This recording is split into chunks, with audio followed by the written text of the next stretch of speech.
ప్రపంచ వాణిజ్యంపై అమెరికా తీసుకుంటున్న చర్యలు, మరీ ముఖ్యంగా అధ్యక్షుడు డొనాల్డ్ ట్రంప్ అనుసరిస్తున్న విధానాలు ఇప్పుడు అంతర్జాతీయంగా చర్చగా మారాయి.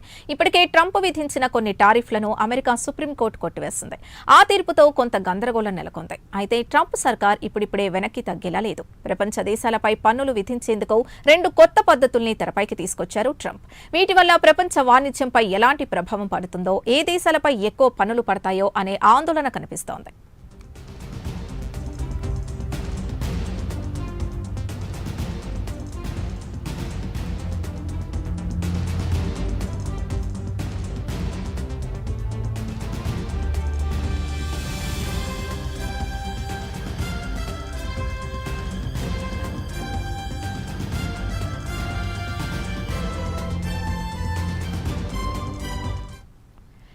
ఈ కొత్త ఆయుధాల్లో ఒకటి వెట్టి చాకిరీ చేయించే దేశాల జాబితా. ఇక రెండోది అదనపు పారిశ్రామిక సామర్థ్యం. అంటే తక్కువ ఖర్చుతో కార్మికుల్ని ఉపయోగించుకొని భారీగా ఉత్పత్తి చేసే దేశాల్ని లక్ష్యంగా చేసుకోవడం అన్నమాట. చైనా వంటి దేశాలు దీని పరిధిలోకి వచ్చే అవకాశం ఉందని అంచనాలున్నాయి. తక్కువ కార్మిక వ్యయంతో ఎక్కువ ఉత్పత్తి చేసే దేశాలపై ఈ కొత్త నిబంధనలు తీవ్ర ప్రభావం చూపే అవకాశం ఉందని ఆర్థిక నిపుణులు చెబుతున్నారు. ఇది కేవలం ఆర్థిక విధానం మాత్రమే కాదు, రాజకీయంగా కూడా దీనికి చాలా ప్రాధాన్యం ఉంది. అమెరికా ఆర్థిక ప్రయోజనాల్ని కాపాడటమే తమ ప్రధాన లక్ష్యమని ట్రంప్ ఎప్పటి నుంచో చెబుతున్నారు. ఈ కొత్త చర్యలు ఆ దిశగానే సాగుతున్నాయి.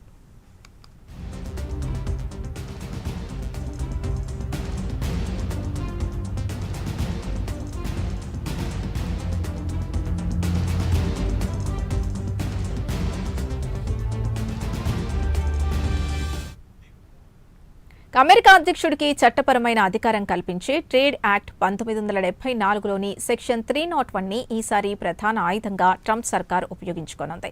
గతంలో విధించిన టారిఫ్లు రద్దు కావడంతో ఇప్పుడు మరింత పటిష్టమైన చట్టపరమైన పునాదిని ఉపయోగించుకోవాలని భావిస్తోంది. గత ఫిబ్రవరి 24న విధించిన 10% తాత్కాలిక టారిఫ్లు జూలై 24న ముగుస్తాయి. ఆ తర్వాత కొన్ని దేశాలపై టారిఫ్లు పెరిగే అవకాశం ఉంది, మరికొన్నిటిపై తగ్గే అవకాశం ఉందని సమాచారం.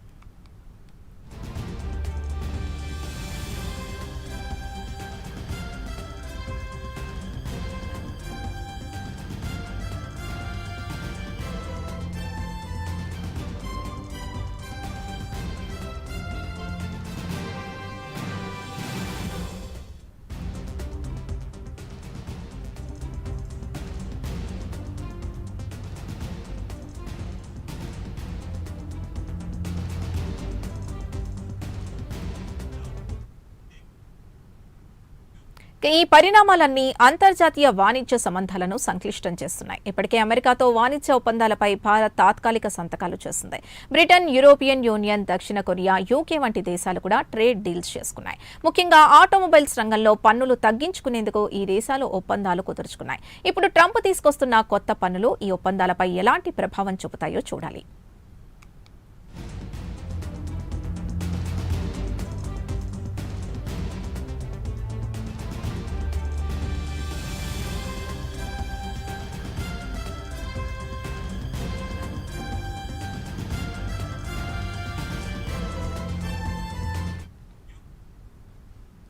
ఇంకోవైపు భారత్తో అమెరికా వాణిజ్య చర్చలు చివరి దశకు చేరుకున్నాయి. అమెరికా ప్రతినిధి జెమిసన్ గ్రీర్ న్యూఢిల్లీకి చేరుకున్నారు. సుంకాలపై ఇరు దేశాల మధ్య చర్చలు జరిగే అవకాశం ఉంది.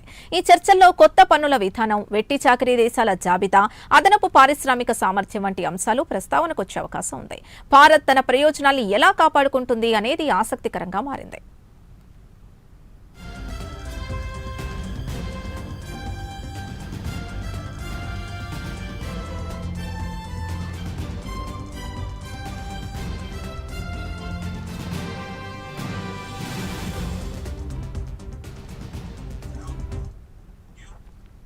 ప్రపంచ వాణిజ్యంపై ట్రంప్ విధానాలు కొత్త కాదు. గతంలో కూడా ఆయన అమెరికా ఫస్ట్ నినాదంతో అనేక చర్యలు తీసుకున్నారు. అయితే ఈసారి సుప్రీంకోర్టు తీర్పు తర్వాత కొత్త చట్టపరమైన మార్గాల్ని అన్వేషిస్తున్నారు. వెట్టి చాకిరీ అనే పదాన్ని ఉపయోగించడం చాలా వివాదాస్పదంగా మారింది. ఏ దేశాలను ఈ జాబితాలో చేరుస్తారు, దాని ప్రమాణాలేంటి అనే దానిపై స్పష్టత లేదు. దీనిపై అనేక దేశాలు అభ్యంతరం వ్యక్తం చేసే అవకాశం ఉంది. అదనపు పారిశ్రామిక సామర్థ్యం అంటే ఏంటి, దాన్ని ఎలా లెక్కిస్తారు అనే ప్రశ్నలు కూడా తలెత్తుతున్నాయి. ఉదాహరణకు, ఒక దేశంలో ఎక్కువ ఫ్యాక్టరీలుండి అవి తక్కువ ధరకు వస్తువుల్ని ఉత్పత్తి చేస్తే అది అమెరికా పరిశ్రమలకు నష్టం కలిగిస్తుందని ట్రంప్ వాదన. ఇది ముఖ్యంగా చైనా వంటి తయారీ కేంద్రాలపై దృష్టి సారించినట్లు స్పష్టమవుతోంది. గతంలో చైనాపై అమెరికా విధించిన టారిఫ్లు ఇరు దేశాల మధ్య వాణిజ్య యుద్ధానికి దారితీశాయి. ఇప్పుడు ఈ కొత్త పద్ధతులు మరో వాణిజ్య యుద్ధానికి దారితీస్తాయా అనే ఆందోళన కూడా ఉంది.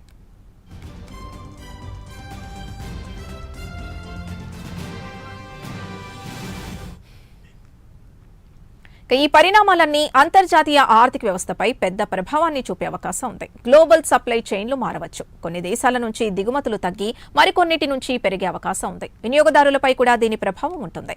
దిగుమతి చేసుకునే వస్తువుల ధరలు పెరిగే అవకాశం ఉంది. ఇది ద్రవ్యోల్బణానికి దారితీయవచ్చు. ట్రంప్ పన్నుల విధానంపై అంతర్జాతీయ వాణిజ్య సంస్థ పాత్ర కూడా కీలకం. గతంలో ట్రంప్ విధించిన టారిఫ్లపై WTOలో అనేక ఫిర్యాదులు దాఖలయ్యాయి. అయితే WTO నిర్ణయాల్ని ట్రంప్ సర్కార్ అంతగా పట్టించుకోలేదనే విమర్శలున్నాయి. ఇప్పుడు కొత్త పద్ధతులు WTO నియామకాలకు అనుగుణంగా ఉన్నాయా లేదా అనేది చూడాలి. ఈ కొత్త విధానాలు అమెరికాలోని వివిధ రంగాలపై కూడా ప్రభావం చూపుతాయి. ఉదాహరణకు, ఆటోమొబైల్స్, ఎలక్ట్రానిక్స్ వంటి పరిశ్రమలు దిగుమతులపై ఎక్కువగా ఆధారపడతాయి. ఈ పరిశ్రమలు తమ ఉత్పత్తి ఖర్చులు పెరుగుతాయని ఆందోళన వ్యక్తం చేస్తున్నాయి. అయితే దేశీయ పరిశ్రమలకు రక్షణ కల్పించడం ద్వారా అమెరికాలో ఉపాధి అవకాశాలు పెరుగుతాయని ట్రంప్ వాదిస్తున్నారు. ఇది అమెరికాలోని కార్మికులకు సానుకూల అంశంగా కనిపిస్తోంది.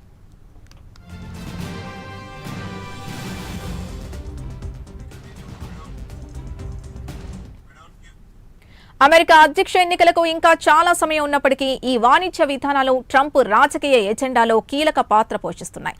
తమ మద్దతుదారుల్ని ఆకర్షించడానికి, దేశీయ పరిశ్రమలకు రక్షణ కల్పించడానికి ఆయన చర్చలు తీసుకుంటున్నారు. ప్రతిపక్ష డెమోక్రటిక్ పార్టీ మాత్రం ట్రంప్ విధానాలు ప్రపంచ వాణిజ్యానికి నష్టం కలిగిస్తాయని, చివరికి అమెరికా ఆర్థిక వ్యవస్థకే ప్రతికూలంగా మారతాయని వాదిస్తోంది. భారత్ విషయానికొస్తే అమెరికా ఒక ముఖ్యమైన వాణిజ్య భాగస్వామి. ఇరు దేశాల మధ్య వాణిజ్యం పెరుగుతోంది. ఈ నేపథ్యంలో ట్రంప్ కొత్త పన్నుల విధానం భారత్ ఎగుమతులపై ఎలాంటి ప్రభావం చూపుతుందో అనేది ముఖ్యమైన ప్రశ్న. భారత్ నుంచి అమెరికాకు వెళ్లే వస్తువులపై పన్నులు పెరిగితే అది భారతీయ ఎగుమతిదారులపై భారం పడుతుంది. అయితే భారత్ కూడా తన సొంత ప్రయోజనాల్ని కాపాడుకోవడానికి ప్రయత్నిస్తోంది.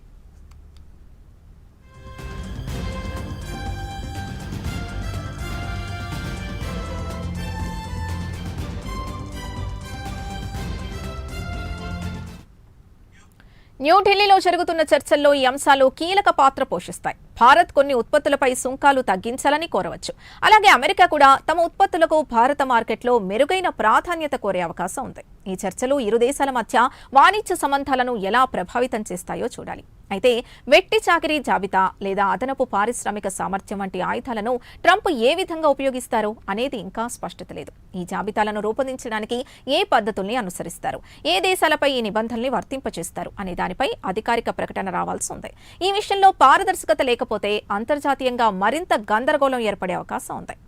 చాలా మంది ఆర్థిక విశ్లేషకులు ట్రంప్ విధానాలు ప్రపంచ ఆర్థిక వృద్ధిని మందగించే ప్రమాదం ఉందని హెచ్చరిస్తున్నారు. వాణిజ్య యుద్ధాలు ఎవరికీ లాభం చేకూర్చవని, చివరికి అన్ని దేశాలకు నష్టమేనని వాదిస్తున్నారు. అయితే ట్రంప్ మాత్రం తన విధానాలు అమెరికా ఆర్థిక ప్రయోజనాల్ని కాపాడతాయని దృఢంగా నమ్ముతున్నారు. సౌత్ కొరియా, యూరోపియన్ యూనియన్ వంటి దేశాలు ఇప్పటికే అమెరికాతో వాణిజ్య ఒప్పందాలు చేసుకున్నాయి. ఆటోమొబైల్స్ వంటి రంగాల్లో పన్నులు తగ్గించుకునేందుకు ప్రయత్నించాయి. ఇప్పుడు కొత్త పన్నులొస్తే ఈ ఒప్పందాలపై ఎలాంటి ప్రభావం ఉంటుందో చూడాలి. ఆయా దేశాల ఆర్థిక వ్యవస్థలు కూడా ట్రంప్ విధానాల వల్ల ప్రభావితం కావచ్చు. ప్రపంచవ్యాప్తంగా పర్యావరణ సమస్యలు, కార్మిక హక్కుల ఉల్లంఘనలు వంటి అంశాలపై అంతర్జాతీయంగా ఆందోళనలు వ్యక్తమవుతున్నాయి. ట్రంప్ ప్రవేశపెట్టిన వెట్టి చాకిరీ దేశాల జాబితా ఈ అంశాలను ఏ మేరకు పరిగణలోకి తీసుకుంటుందో వేచి చూడాలి.